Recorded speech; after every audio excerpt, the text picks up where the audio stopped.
তিনি তখন লাইভ সম্প্রচারে ছিলেন, কথা বলছিলেন ইসরায়েলের আগ্রাসনের বিরুদ্ধে।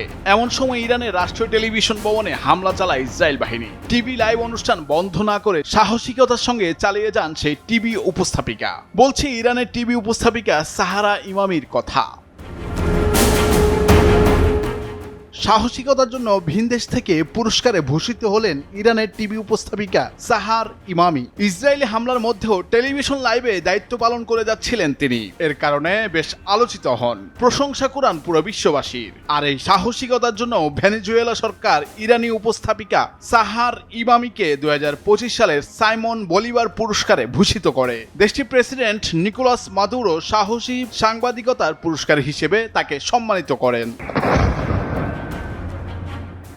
16 জুন ইরানের রাষ্ট্রীয় টেলিভিশন IRIB'র ভবনে ইসরায়েলের ক্ষেপণাস্ত্র সরাসরি আঘাত হানে। এতে প্রাণ হারান বেশ কয়েকজন সংবাদকর্মী। কিছু সময় পর বন্ধ হয়ে যায় চ্যানেলটির সম্প্রচার। লাইভের শেষ সময়ের দৃশ্যে দেখা যায় হামলার পরও দমে না গিয়ে সংবাদ উপস্থাপনা করে যান উপস্থাপিকা ইমামি। হামলার 1 ঘন্টা না পেরোতেই আবারও লাইভ অনুষ্ঠানে ফিরে আসেন তিনি। তার এই সাহসিকতা ও পেশাদারিত্ব সামাজিক যোগাযোগ মাধ্যমে বেশ প্রশংসা কুড়িয়েছে। তাকে অপরাজয় ও সাহসী হিসেবে আখ্যা দেয় বহু মানুষ।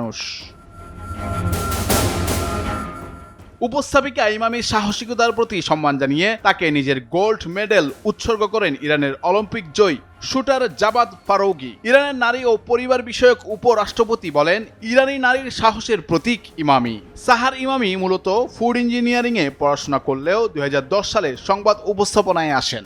তিনি ইরানের সরকারি চ্যানেলে খবর উপস্থাপনা করে দেশ জুড়ে পরিচিতি পান। বৈশাখী সংবাদ।